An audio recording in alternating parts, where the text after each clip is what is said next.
Hi everyone, it is Alex from Risk Academy, and it is a great pleasure for me to welcome you all on this free webinar. Today, I wanted to talk about the 4 future trends in corporate risk management that I have experienced as a past CRO. And before I go into the 4 trends, I wanted to make a very quick stop at my experience in risk management. After all, I've been in corporate risk for over 13 years, which is not that much really, but risk management is quite a new profession, and I have been in risk all this time. So in risk management terms, that is quite a lot. It's a non-financial risk management, so something quite new, and it's risk management in non-financial corporate businesses.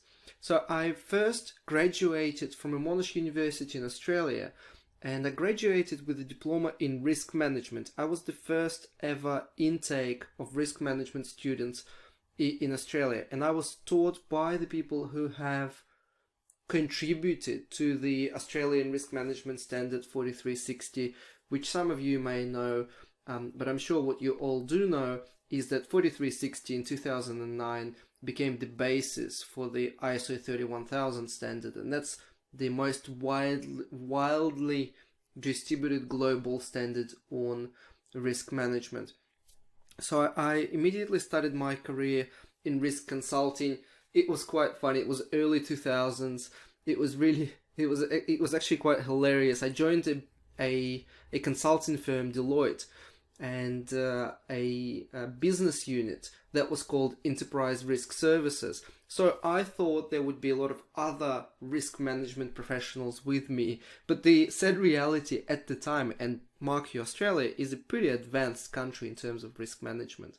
But even then, the sad reality was that out of about 100 people in the department and the business unit nationally, most people, actually virtually everyone, was either an internal auditor, a fraud investigator, a probity or procurement expert, or business process improvement expert.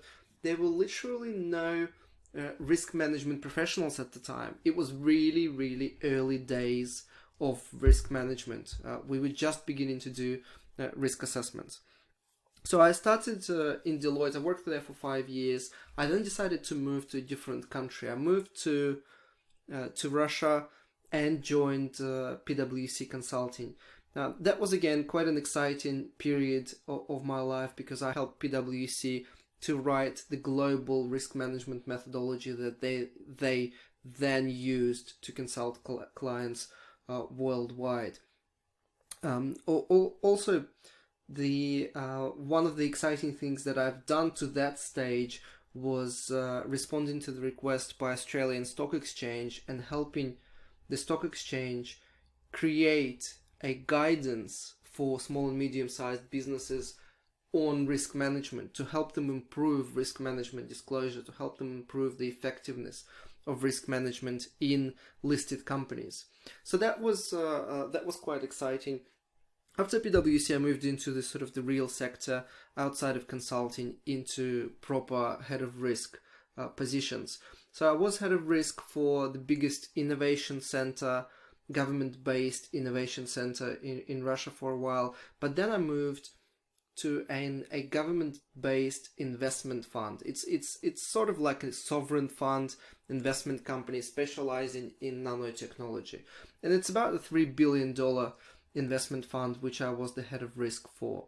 Now, an investment fund, even though it sounds like a financial company, it really isn't. Only a small portion of money is distributed in investment vehicles and investment funds, in shares and so on. The majority of the capital was invested in the form of private equity. This means that the investment fund owned shares or equity in large factories, in large corporations all over the country, and a lot in Israel, UK, Holland, US, and some other countries as well. So essentially, an investment fund, I was the head of risk of an investment fund, which was like a holding company for 95 at the time, 95 other companies. Some of them were small, specializing in microelectronics. Some of them were huge pharmaceutical companies. Some of them were huge energy companies and high-tech companies, and so on. So that was a very exciting challenge, because while I was the head of risk of the investment fund of the holding company, I also did a lot of support for most of those 95 portfolio companies that the company owned at the time. And that really gave me a lot of different perspective on how to integrate risk in the decision making, in the investment decision making that happened literally every single day within the company. So that was the first trigger in my mind that signaled, or the alarm bell that went off, that signaled that maybe something is not quite right with the modern day risk management, because we're used to this common approach of performing regular risk assessments to make sure that the risk profile of the organization is kept up to date, the risks are mitigated. Now, the biggest challenge I had with that was, regardless of how often you do it, whether you do an annual risk assessment or semi-annual risk assessment or quarterly or monthly or weekly, and we all know nobody does weekly risk assessments, it's too burdensome. So no matter how often you do that, it's still not often enough, because the decisions, the investment decisions, the business decisions, the budgeting decisions, the procurement decisions, they happen on a daily basis. Almost every single hour or every single minute, there is some sort of decision that takes place that is associated with a lot of uncertainty. And for me, this was a huge challenge. Well, if risk management is supposed to be a tool that generates value for the business to help them make better decisions, more risk-based decisions, well, how can something that happens on a quarterly or monthly basis be the driver for the decisions that happen every single day? So that was a big challenge for me. And from that, I have discovered the 4 lessons that I wanted to share with you today in this free webinar. Now, the journey, it is a journey that I want you to take with me during this webinar. I have 4 lessons, and they sort of go in sequence. So the first one immediately uncovered the second one, and the second one immediately led to the third one, and so on. So I will try to make it as entertaining as possible, and I'll try to make it as logical as possible as well. So interestingly, the first lesson I really learned is that everything we currently know about risk management may not necessarily be right. We're so used to thinking that the purpose of risk management is managing risks, is better managing risks, mitigating risks, transferring risks, avoiding, accepting, anything you can think of. We're so used to this paradigm of thinking that risk management is about risks. It's to allow management to better deal with risks or keep risks in check. That is probably one of the biggest lies I have ever come across in my professional life. The sad reality, and again, there are few realizations that I have come across in my personal journey. The first sad realization is that nobody, not a single person in the company, except the risk manager, cares about risks. Nobody cares about risks. You think management is concerned about managing risks properly. They're not. They're concerned about making money. And if that making money comes at the price, they will do it. As long as that price is not impacting on them personally, they will most likely do it. So the first realization that came to me is that risk management may not be about risks. It shouldn't end with risk mitigation plan. Risk management should become a tool that anybody in the organization can use for something bigger. For example, to get the budget approved or finalized, or to get the strategic plan prepared, or to make an investment decision.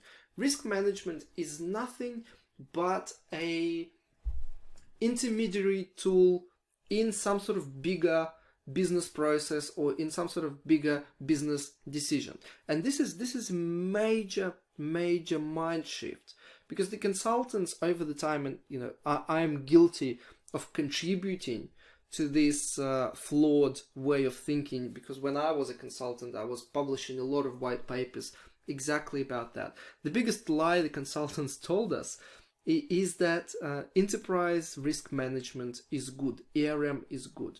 It's good to have a consolidated view of risks, and it's good to have risk mitigation plans for those strategic, operational, financial, and so on risks.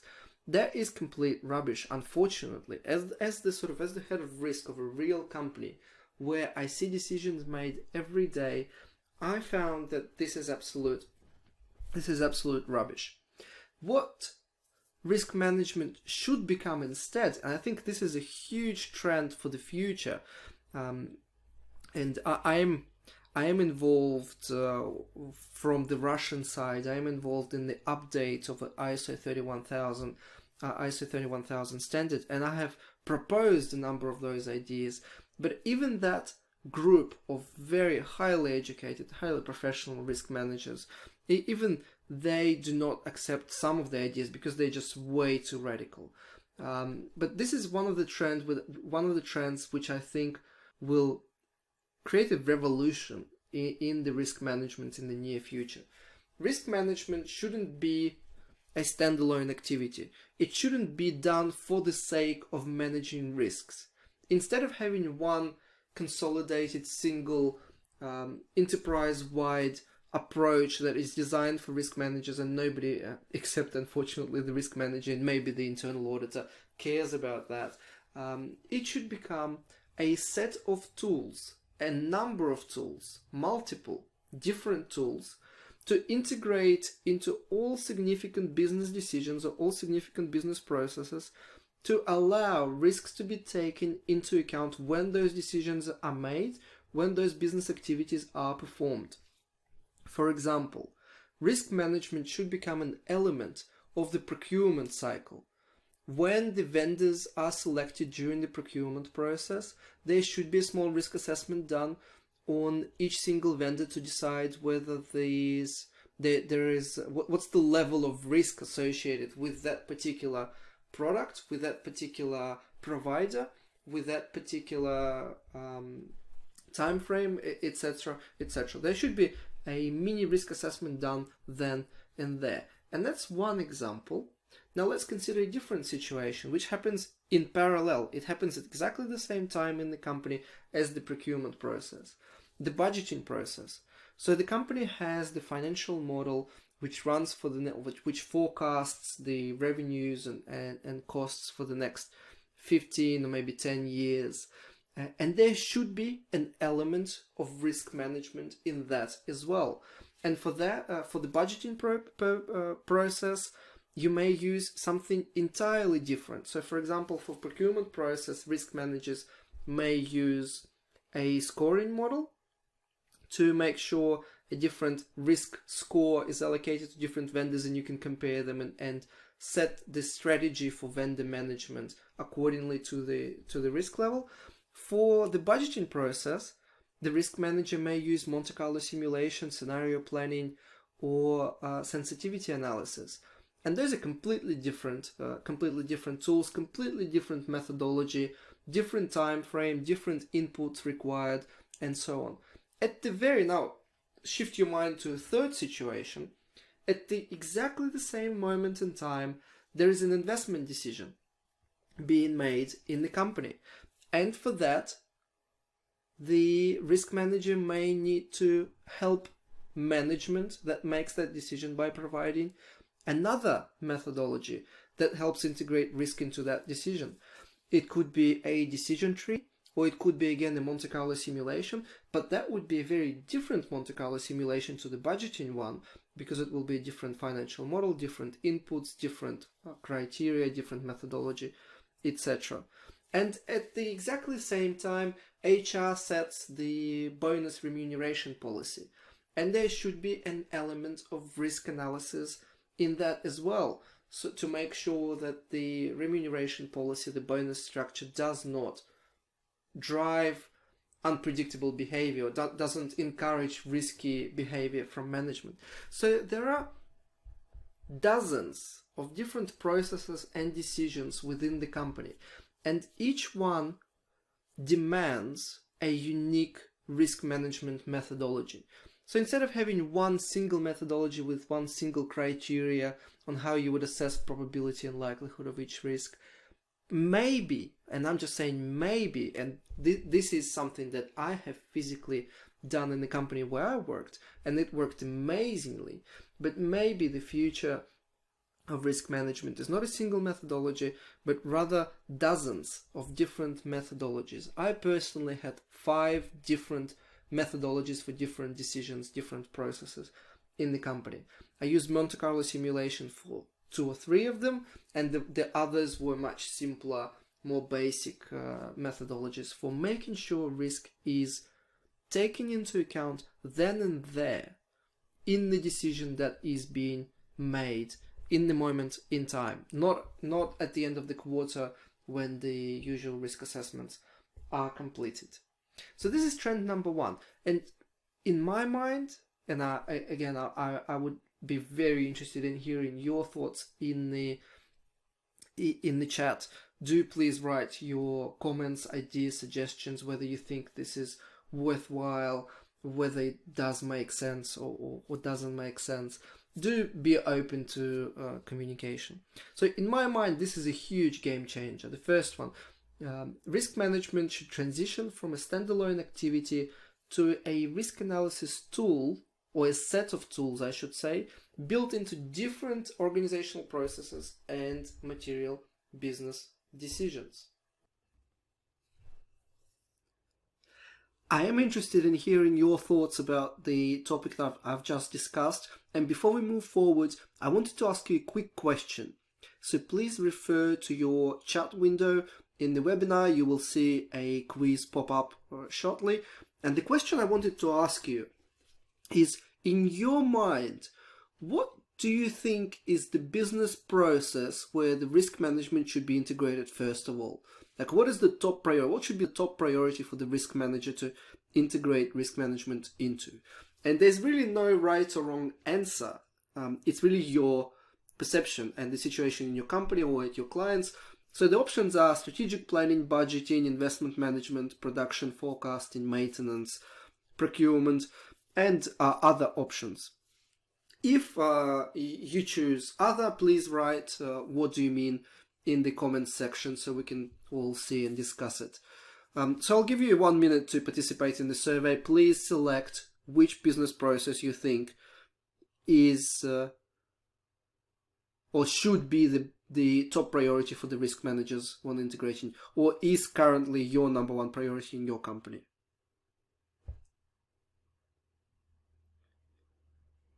Please vote in the survey.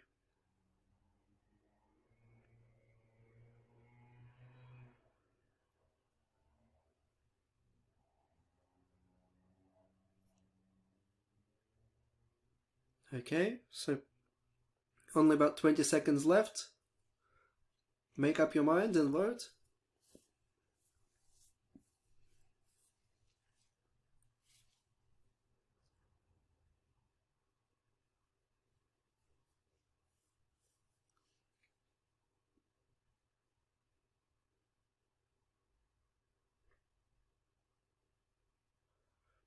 And a couple of seconds left. Thank you. The voting has been closed. Thank you for your votes. Those are really interesting observations, and I'll try and provide, as I sort of go through the webinar, I'll try and provide some comments in the chat.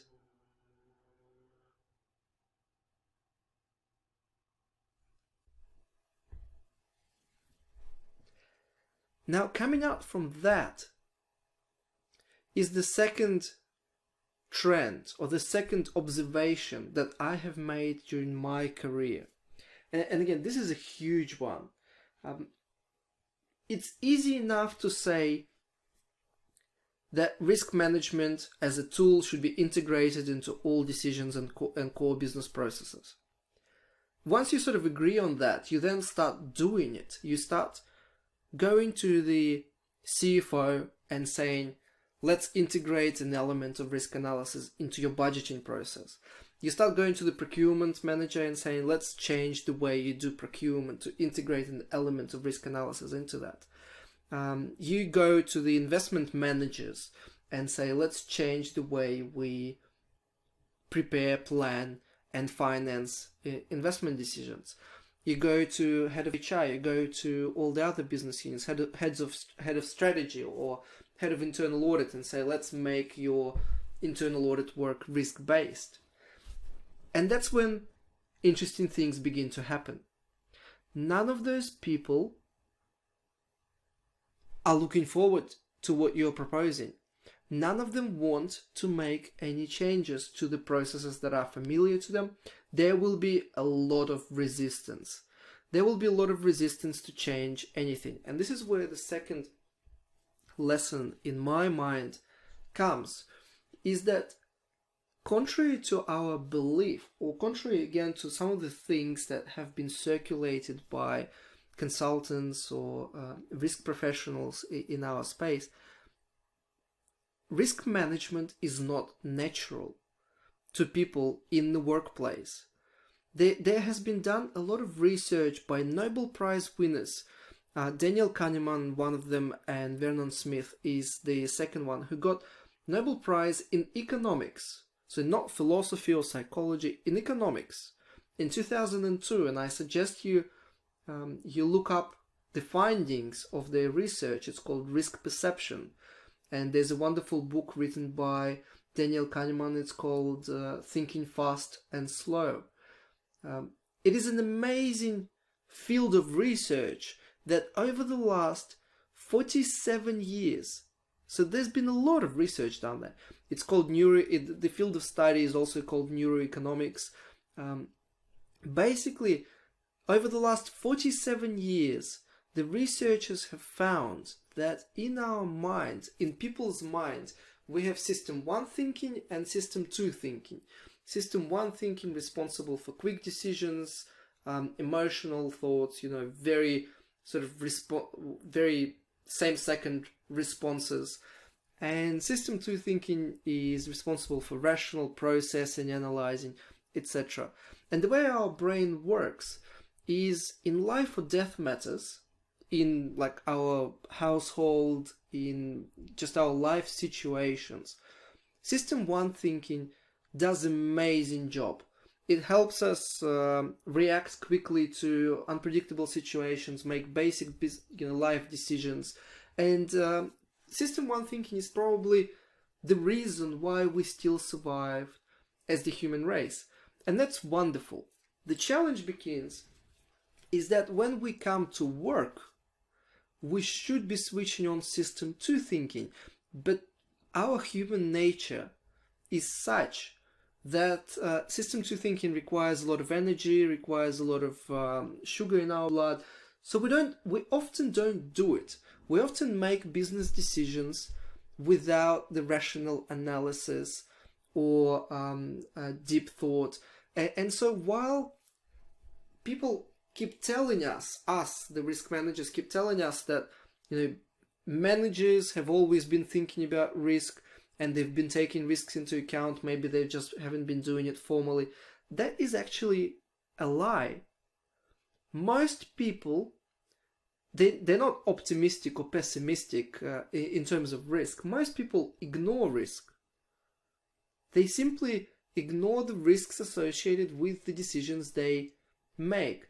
And what the scientists have discovered is that there are certain traits in our brain, certain traps in our brain that appear in different people in the same circumstances. So whenever a person is in a situation, he is very likely to fall into that trap. And they call those traps or mistakes or errors in our brain, they call them cognitive biases.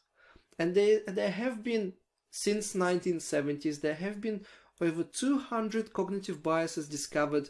Not all of them are relevant to risk management. In another webinar, I will probably do a separate section on just the cognitive biases relevant to managing risks. But there are basically a lot of traps in our brain, a lot of cognitive biases in our brain that prevent managers from seeing risks. There is also a whole set of cognitive biases that even if you showed the manager what the risks are, for example, you said there is a foreign exchange exposure here, so surely there are foreign exchange risks associated with that decision, it's in a different currency. Even if you say that, there's a whole set of additional cognitive biases in human brain that will prevent the person from correctly analyzing the significance of that information. They may ignore what you're telling them because there is a certain cognitive bias in their brain. And funnily enough, even if everybody in the organization accepts that for example, a particular competitor is a huge risk, or a particular new regulation or legislation is a huge risk, and analysis have been done to show how significant that risk will impact on the business objectives. Interestingly, there's another third set of cognitive biases in our mind that will stop us from doing anything about it. Basically, this is mind-blowing. It was to me when I had an opportunity to work with a variety of different people as the head of risk of the holding company. So I looked after 95 portfolio companies. So I spoke to the managers of those companies and the investment teams that led or managed those investments. And so there was a lot of different groups of people, and I was amazed at how often they fall into the same cognitive biases. So the way our brain works, the way humans behave in the situations of uncertainty makes risk management really, really difficult.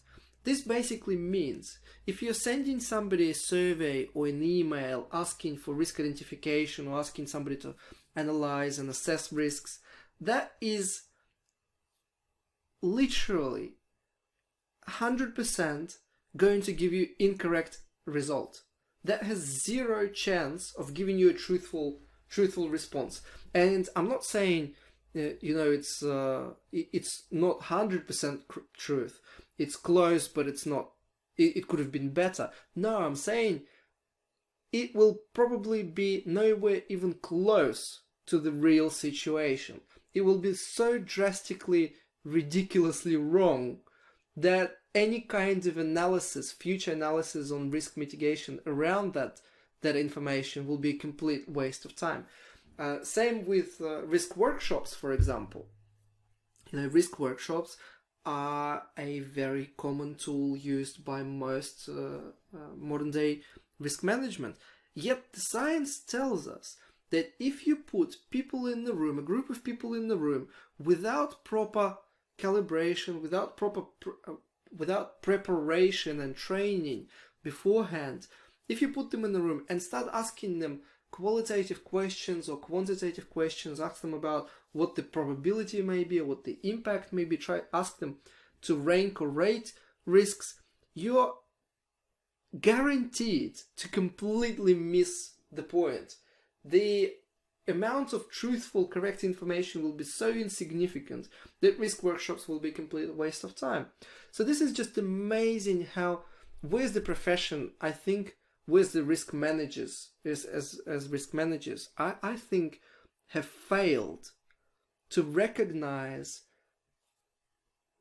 almost 50 years of research that have been happening in parallel. And I mean, this is kind of embarrassing because, the Nobel Prize winners even called it risk perception. So there's even the word risk in it. I mean, we could have Googled it and found all of this information that completely reshapes everything that we're so used to doing. So I find this second trend is absolutely amazing. You know, we first said risk management should be all about integrating into what people do, into how people think. Now the reality is it's not going to happen. People will not accept risk management as an important tool. Managers will continue to ignore risk because there is cognitive biases. And I'm not even beginning to talk about conflict of interest and hidden agendas and corruption. That is a huge additional layer of why risk management has zero chance of success in including most of the Western companies, most modern day corporations. So the reality is, unless we as risk managers actively overcome that human tendency to ignore risk by spending a lot of time on building, forming, reinforcing the culture of risk management, unless we spend a lot of time on risk management culture, and there's a number of steps that we can take that I'll share with you a little bit later, unless we do that every single day, there's absolutely no chance that we will get sufficiently truthful information to use in our analysis. So before I move forward, here's another quick question that I wanted to get your view on, get your opinion. How important is strong risk management culture to effective risk management? How much does culture contribute to the efficiency and effectiveness of risk management? And you have 4 choices to vote on. Very important, important somewhat, and not really that important. I'll give you 30 seconds because it's a smaller question. Please vote now in the chat window.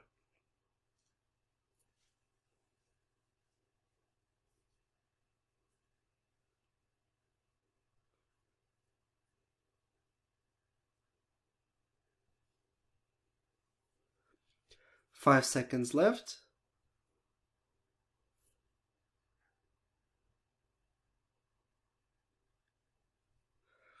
That's great. Thank you very much for voting in this question as well.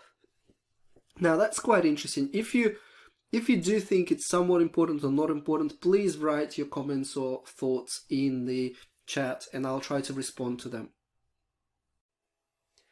And so the third lesson or the third trend kind of comes out from that is if we're saying risk management is all about integration, and we're also saying, well, integrating into how humans think is actually not that easy because humans tend to ignore risks most of the time.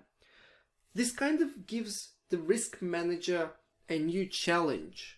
Because the ideal, we're so used to this, 3 lines of defense concept where business is responsible for everything, and the second line of defense, the risk manager, is the facilitator, coordinator, methodology expert, the trainer, etc., etc. And then the internal audit is the third line of defense, the oversight and checking whether everything is effective or not. Now, it's a very nice idea in theory. Again, the reality is very, very different. The sad reality is that if you want things to be done, you will have to, the risk manager, you will have to be involved in both the first line of defense. So you will have to take, and I did it in the company where I worked.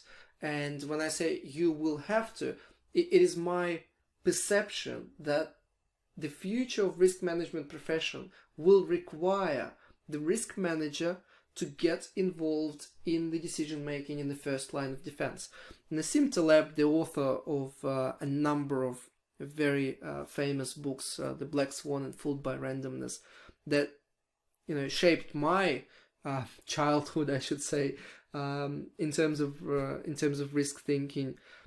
He calls it skin in the game, and I think there is really no other way at least in my personal opinion, there's really no other way than to get skin in the game. And for that to happen, the risk manager must take ownership of some of the risks, must drive the risk analysis, must forcefully integrate into certain activities and certain decisions, may need to have an alternative opposing view to management, may have a veto power on certain decisions if his analysis shows that risks are unacceptable, despite what the management says, because they have cognitive biases, because they have hidden agendas, and so on. And not only that, to drive that, the risk manager cannot do it alone. He needs to have a number of allies. And I speak a lot about different allies in the free risk management guide to a free guide to effective risk management that you can download for free from the Risk Academy website. But he can't do it alone, and he needs to find alliances. And the best alliance I have found, again, this is something that I have experienced in my company, it may be different in the organization where you are working right now, is that the best ally for the risk manager is the internal auditor. They're one of the few places in the organization who have limited conflict of interest, who are also maintaining the independence look, and they serving more the shareholder needs than the manager's agenda. So the future of the risk manager role may be much closer to the first line of defense, maybe much closer to the actual business, to have an equal seat at the board table. I feel the risk manager must take responsibility for certain actions, for certain analysis. He can't just be the facilitator from the side, because as I have been told by a number of CEOs, they are not prepared to pay the salaries that the risk managers want to earn for a facilitator. They want somebody to take equal responsibility with the other vice presidents sitting at the board table. And I think it's absolutely fair enough. So the risk manager may need to get involved into the actual business side of the things, and he also may need to be working much, much closer with the internal audit, despite this nonsense about conflict, despite this nonsense about independence by the internal auditor, and so on. I think, the independence between risk manager and the internal auditor is literally the least of the problems that many companies have nowadays. So the third trend, I think the future holds for our profession, is that not only we need to start thinking about integrating into decision making every day, into business processes and activities every day, not only we need to pay much greater attention to the human behavior and the cultural side of business, our role itself will have to change. And the last question for today I wanted to ask is, what in your mind should be the primary role of the risk manager in the non-financial company? So while risk manager should really combine all of these roles in one person or in a team, because it's probably impossible to combine it in a single person, what should be the primary role? Should it be the facilitator or the methodology expert, trainer or the advisor or the decision maker, or maybe someone else altogether? So this is actually a pretty tough question, because there's really no single best answer to that. So I'll give you 1 minute to respond. Please vote in the poll that appears in your chat window.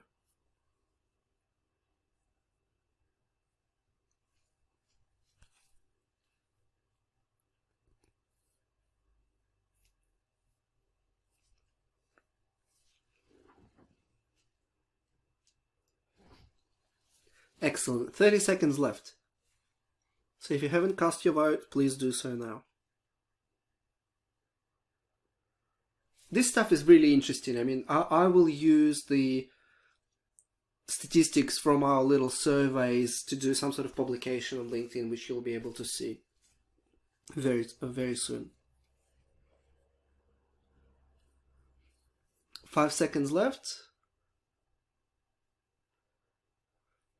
Thank you very much for your voting.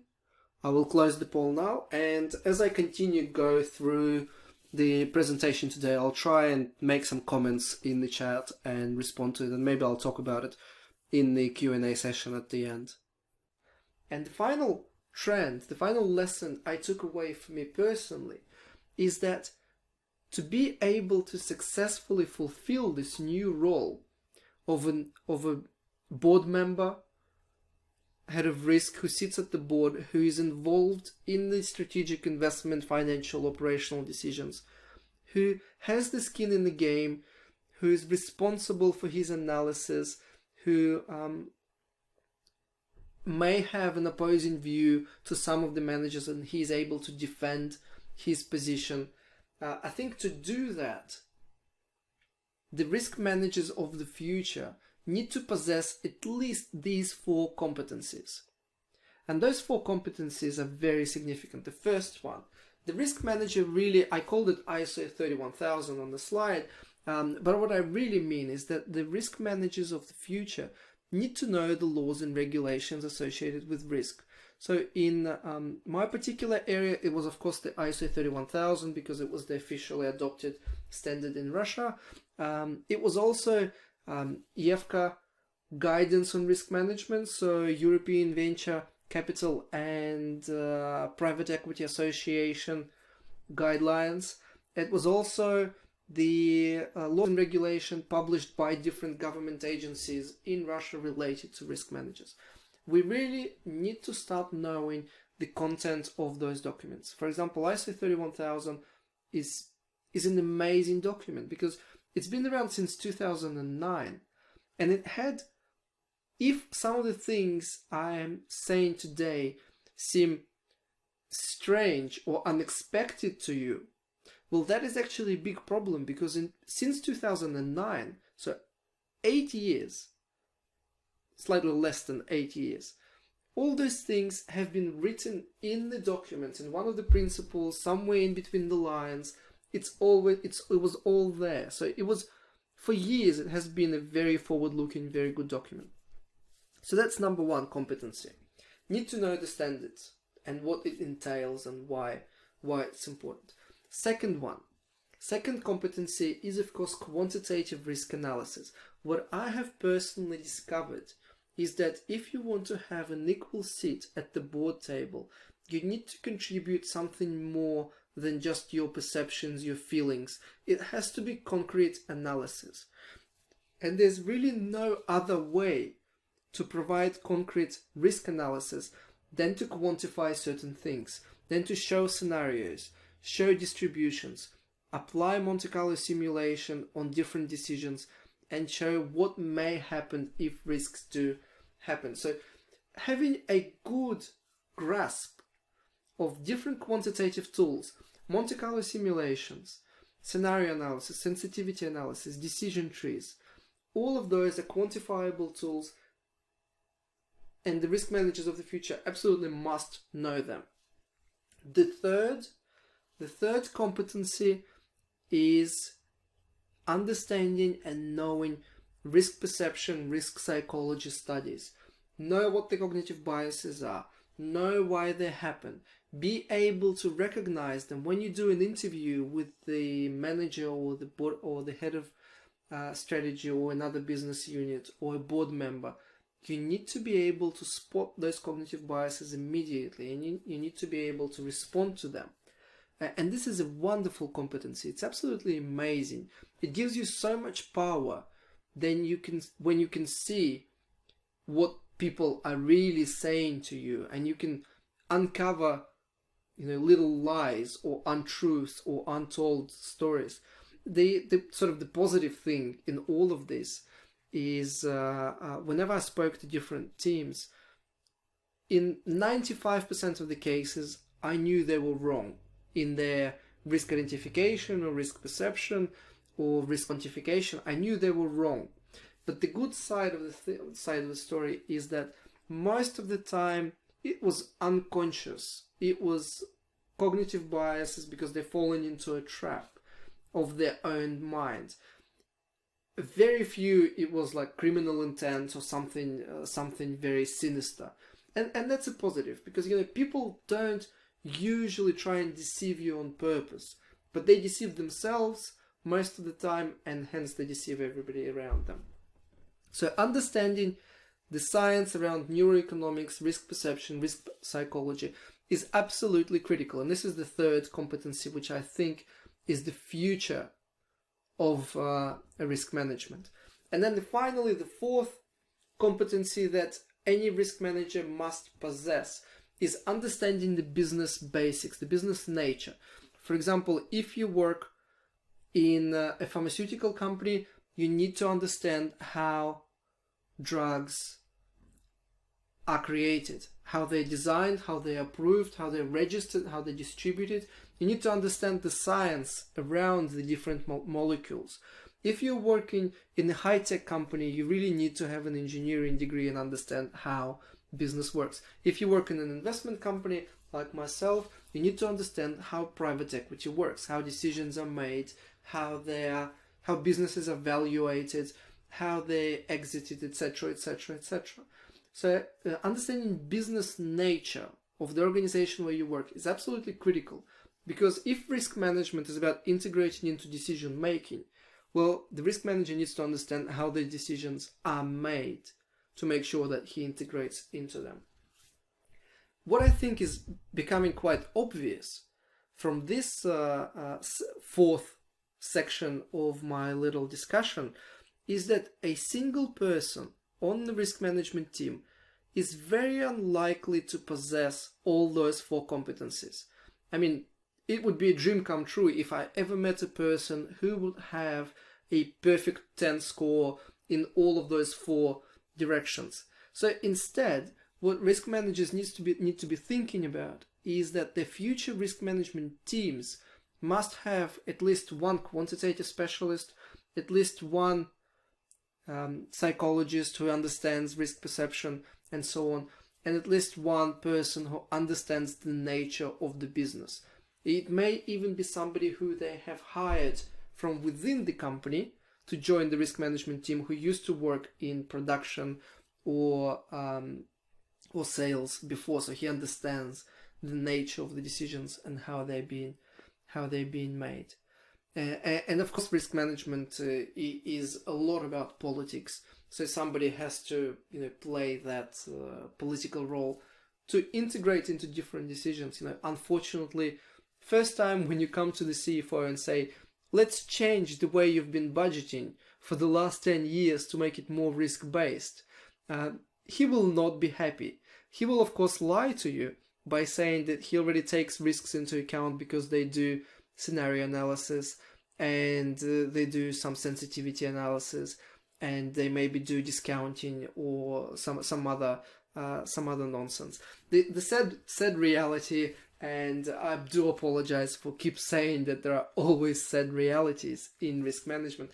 The sad reality is that when you dig deep down into what the CFO does, or any business unit leader does in his own work, you will see that for some reason or the other, risks are mainly ignored, and in budgeting process, for example, they're barely taking into account inflation, and most of the risks are completely ignored, or the assumptions that the management does sets about those risks are so unrealistic that whenever the risk manager takes another look, things change quite dramatically. So those are the four trends which I think will shape the future of risk management. It will not be quick. That I can guarantee, because it's too much of a radical thinking. Not a lot of people are prepared for such a huge change. So even the people rewriting ISO standards, ISO 31000 standard right now, Many of them are really pushing back on some of those changes because it's just way too radical. They find it difficult to get even their brain around it. But the unfortunately thing I experienced in my work, that unless you make radical changes, risk management will continue to be nice to have, but really widely ignored discipline in the business. So the four future trends and the 4 lessons I learned in my work were: first, integration. Risk management is not about risks, it's about helping somebody make a better business decision. Budgeting decision, procurement decision, production decision, investment decision. So risk management needs to happen then and there where the decision is made. Not on a quarterly basis, not on a monthly basis. It has to happen every single day when decisions are made. And risk workshops don't work for that. Risk interviews don't work for that. A lot of tools that we are used to be using don't allow risk management to integrate quickly enough into all those daily decisions. So something has to change. Second one, risk management, despite our best intention and despite all the slogans that we hear around, risk management is not natural to human beings. So just because you asked somebody nicely or because you trained them to do and think about risk, they're guaranteed not going to do it, unfortunately. So, there has to be a whole set of actions that risk managers take on a daily basis to keep that culture intact. You constantly have to push different buttons to make sure people continue to respond. The third trend, in my personal opinion, is a very important one, is risk manager cannot just set up something and then expect it to continue to work. That unfortunately does not happen. So he needs to get physically involved into certain activities. He needs to get a place among the other decision makers, and he needs to contribute something valuable. And finally, the fourth trend, the fourth lesson I have learned is that to do all of the 3 previously discussed, all of the 3 above, the risk manager really needs to become a much more well-rounded individual. He needs more skills. And while it may be difficult or even impossible for a single person to possess the 4 necessary skills, understanding the standards, quantitative analysis, risk psychology, and understanding the way business works, while it may be difficult to combine all those 4 in a single person, it is an absolute must, I feel, to combine those competencies in a business unit. So in order to help you with your individual risk management journey, I, together with Elena Demidenko, another risk manager from Russia, actually I should say another Australian risk manager living right now in Russia, we've put together a free risk management guide. It's more than 100 pages. We've come up with 15 practical recommendations, step-by-step guides almost, on what you may want to do in your organization to make sure risk management is integrated into different processes, that you reinforce the culture that drives the correct behavior. And we've grouped those 15 actions into 3 sections. Section number 1 on driving risk culture, section number 2 on integrating into everyday business activities and decisions, and section number 3 on really changing the role or place of the risk manager within the organization, on becoming that trusted risk advisor for the CEO or the board members. So I am absolutely certain you will find this guide very, very useful, because it's practical, because it has links to different free videos that I have been shooting over the years, and you will find it a useful tool, a roadmap almost, for your risk management implementation that you're doing for either your clients if you're a consultant, or your own company if you're a practicing risk manager. Now you can download this this guide absolutely free from the Risk Academy website, and I will also provide the link right now in the webinar that you can use for downloading this guide to your computer.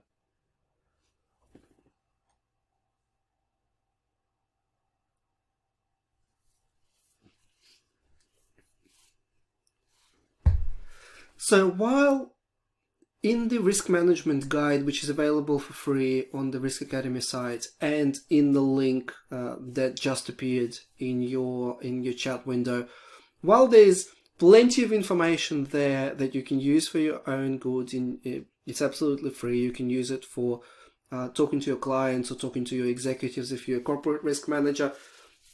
While there's so much resources available for to you, if you do need some coaching or help, or you want ready-made solutions, something that has already been tested over the last 10 years and been polished, or you want access to our training slides, for example, that have won Best Risk Management Training in 2013, 14 and 15 by the Russian Risk Management Association. If you want access to all that, I do have a special deal for you today, which you can click on the button that appears now in the chat room. It's a special offer that gives you a 40% discount on pretty much all the services that Risk Academy provides. And there's a lot of interesting stuff that we packaged together into two separate portions, one for practicing risk managers and one for risk consultants. And there are different useful goodies that you can use for better servicing your clients and really improve your risk management skills as well as along the way. So I encourage you to have a click and see what's available out there. The offer will stay open until same time tomorrow, so you can have a think about it and decide. It is limited in numbers though, because I can only take that much new people in terms of coaching and development. So only the first 10 people who sign up will be able to participate in that. I'll close the offer after that. I'm very grateful that you spent this time with me discussing something that I feel extremely passionate about. And I do want to answer now all of your questions. Please write them in the chat, and I'll also start answering some of the questions that have been popping up during the presentation that I was doing. I kept all the questions until the end, so I would be happy to answer them. I will also ask you some questions in return, which I hope you can use the voting buttons to respond, because that is absolutely very interesting. And if you want to find out more about some of the 4 elements that I have talked about, the 4 trends, I will be publishing a more detailed training course soon. Do stay online for that. I'm sure you will get the notification when it's published. Thank you, and over to you now. Let's have an interesting, meaningful discussion around the 4 maybe quite controversial topics that I've just discussed.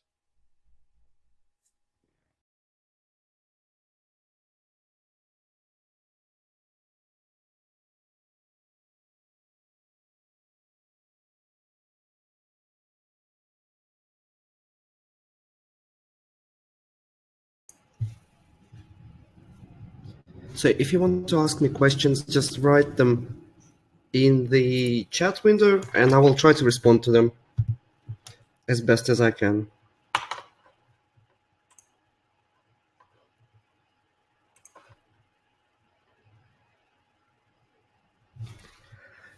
Good question, Anna. I wasn't going to, but I can. If that's something that you guys are interested in, I have absolutely no problem doing it. So yes, I will send everyone who attended a certificate of attendance for the webinar. No problem. And just coming back to the question Anna asked me previously about cognitive biases, how do you spot them and what to look out for, and how to deal with cognitive biases when talking to senior executives? Well, there's really There's really no complex answer to that. The easiest thing to do is, and let me switch on the webcam so you can see me. The easiest thing to do is really to just begin by understanding what the cognitive biases are. Now, there are more than 200 different cognitive biases that scientists have discovered since 1970s. The good news is only few of them, only less than 20, are relevant to risk management. And understanding what they are, for example, understanding what overconfidence is, understanding what confirmation bias is, how people behave when they're faced with unequal risk reward situations. Knowing what those cognitive biases are, you will be able to spot them almost automatically. So that's sort of my advice to begin with, and then we can, when I do a separate webinar for cognitive biases, I can sort of expand on that a little bit more. Now, moving on to the next question.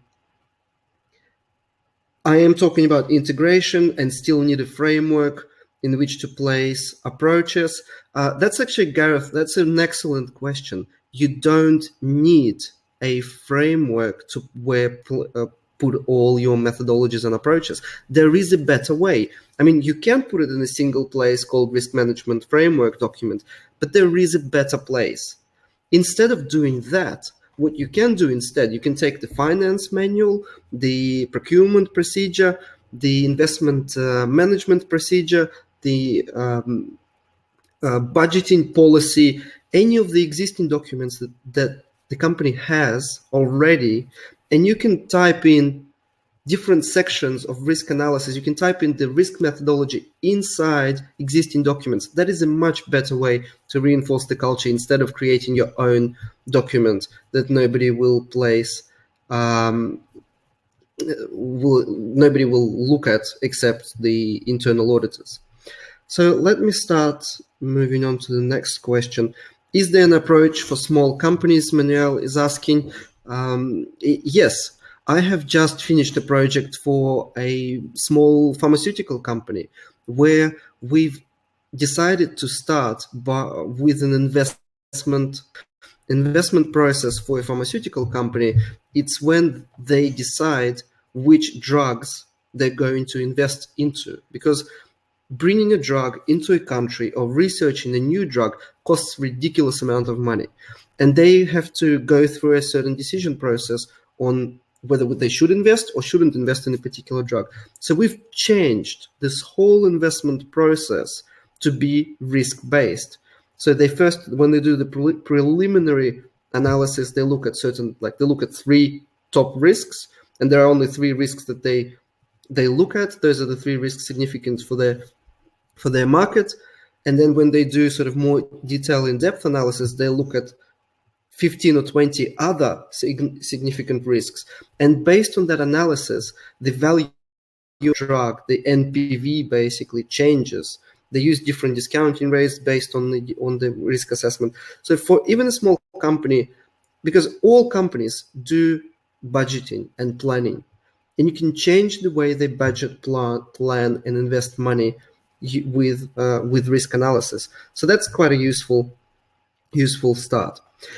Jerry is asking, is there any place to get information on quantitative analysis techniques? Probably. I mean, there's there are a lot of books available on that subject, and some of them are quite good. I, for example, published on the Risk Academy YouTube channel, which you can sign up again absolutely for free. There's a video called My Favorite 5 or 6 risk management books. And I am explicitly talking about 2 books that cover quantitative risk analysis. So that's a good start. There's also a series of free webinars. There's a company called Palisade that provides Excel tools, Excel add-ons for Monte Carlo simulation and risk analysis and decision trees and everything else. And this is what I personally use, and this is what most of the risk managers in Russia are using for quantitative risk analysis. So they do almost like monthly free webinars where you can watch what financial modeling and risk modeling should look like. What is the most appropriate methodology to use in the manufacturing industry? Basayo asks. Again, this is a good question, and I will respond in exactly the same way as I was talking in the webinar. There is no single methodology for any industry whatsoever. There should be a different methodology for different activities within business. For example, in manufacturing, your maintenance program may be improved by integrating risk scenario analysis into that. The budgeting process that happens in all manufacturing companies may be improved significantly by integrating Monte Carlo simulation. The investment decisions that manufacturing companies have, for example, buy new equipment, expand the manufacturing line, or maintain existing equipment, all those investment decisions can be improved by Monte Carlo simulation as well. Jesus asks how to make the board more aware of the importance of risk management. Again, this is an excellent question. And in chapter A, so like in the very beginning of the free book that I mentioned on the webinar, I talk exactly on how to do it. The best way to raise awareness of risk management is to integrate into something that the board members see. And that could be strategic goals, strategy like 2020 strategy, or the annual budget. Basically integrate into anything that the board members usually spend time discussing, whether it's strategic goals, KPIs, budget, or a big investment project, or anything else that the board members are discussing. Integrate risk into that and show how risk analysis changes some of the fundamental assumptions that the management is doing. For example, I once I took the strategic plan, and the management has made some assumptions. They have set a number of targets for the next few years, and I was able to show through risk analysis that the likelihood of achieving a particular target in 2 years' time was 3%. So that means 97% probability that the company will not achieve its target that it's going to sign off on the board. And that made a lot of impact, that really brought the attention to risk management. Alabord is asking, how do you distinguish between first and second line role? In my organization, each line do attestation. So how do we go about this? It's a bit tough without understanding more details answering that question. So you can know my email address. You can just go to Risk Academy website and write me from there. Write me an email. I'll try and respond to you in more detail. I think it's a little bit too difficult to respond to that over the webinar. Gareth is recommending one of the books by Douglas Hubbard, and it is in fact one of the top 5 books that I recommend in the video as well. So I completely agree with that comment. Anna is asking, can you give us an example of this SOP integration? What's SOP integration? I mean, in health and safety, it's standard operating procedure, but I'm not sure what you mean.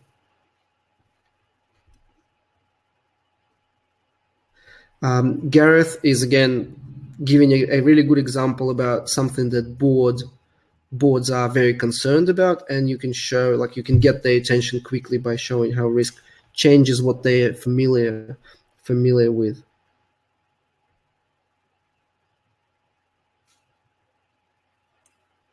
Letty is asking a fair question. How can you ask a small risk management function? And the reality is risk management functions are usually small. In my team, we only had 2 people. How can you get them involved in every decision made daily? And the simple answer is, of course you can't, and you shouldn't. There's this concept of materiality, of significance, and risk managers are usually involved in only the decisions that are absolutely, truly critical and important to the business. And it's usually obvious which decisions cost a lot of money or have a lot of uncertainty. And that's where the risk manager should start with. For example, in my company, it was two business processes. It was the strategic planning and budgeting, because that had to be approved by the two ministers. It went to the government and it went to the prime minister as well. So that was clearly important enough for us to integrate risk management into that. And the second one, weekly investment decisions sometimes costed not only millions but billions of dollars, and that clearly was very significant. So we integrated into that. We didn't integrate into procurement, for example, or many other business processes just because they weren't as material for us at the time. The company that gives free webinars on quantitative analysis, it's the software provider. It's called Palisade Decision Tools. And again, in the book, I also provide a link to that company. Avzul is asking a great question. In terms of organizational structure, where should the risk management ideally sit in terms of reporting relationship? I do kind of have a short video response to that already, so I do suggest you look at the Risk Academy channel on YouTube and just find the video which calls where should the risk manager or who should the risk manager report to. My answer to that is very simple. It actually doesn't matter. Despite the information that's been published in a lot of resources, it actually makes absolutely no difference where a risk manager sits, as long as he has access to the decision makers and he has access to information. And I even published recently an article which raised a lot of brows. I said that, in my personal opinion, the best place for the risk manager to sit is internal audit. Now, that goes against all of the recommended best practices. But I personally found that I had so much power and influence and unlimited access to data only when I was sitting with internal audit. So sometimes, in real business, things don't have to make sense to the people to consultants who write best practice guides. So let me quickly post you a link. This is where the videos are, and maybe I can find quickly where the risk manager should sit, so you can just watch my more extended response.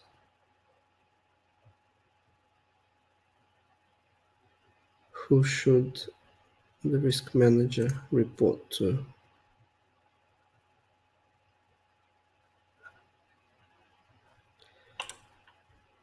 Here's the link to the video of books. I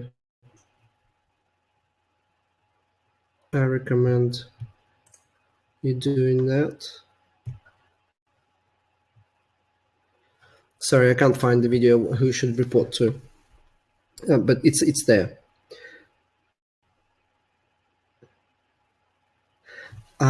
New ISO with RTB requirements helps to engage the top management. I presume you mean risk-based thinking. So yes, I agree.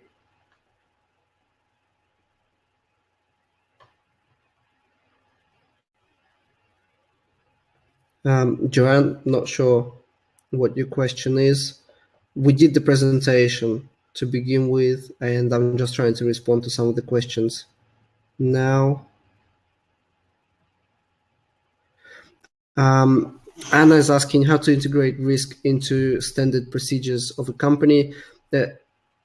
Again, I suggest you write me an email, because every single process in the company, the manufacturing process, the procurement process, the finance processes, the IT process, will require an individual integration approach. It will be different, and that's the idea. You have to integrate. You have to find a way on how to change existing business processes to have an element of risk. So if you have a specific process, do write me an email, and I'll try to respond to that.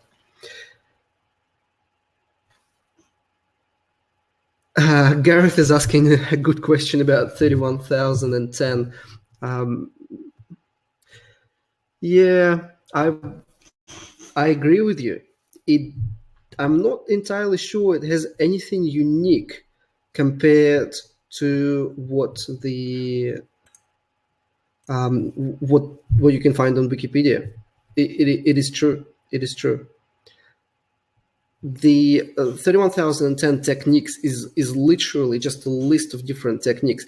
The problem I have with this document is that it's not just it's a list, but it's not a very detailed list at that. Like, for example, you would not find out anything useful about Monte Carlo simulation or decision trees, the two single most important tools in risk management arsenal.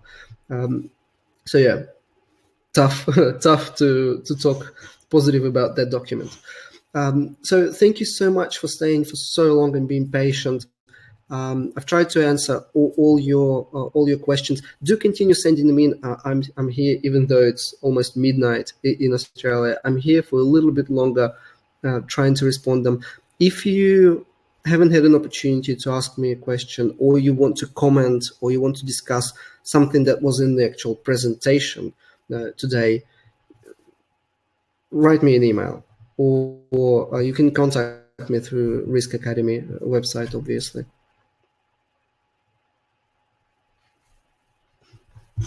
So unless there are any other questions, thank you so much.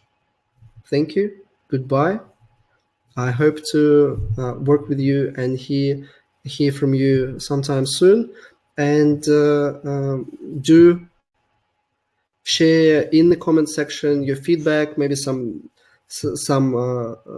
positive observation that you had from this webinar. I hope it was useful for you. Thank you, and bye.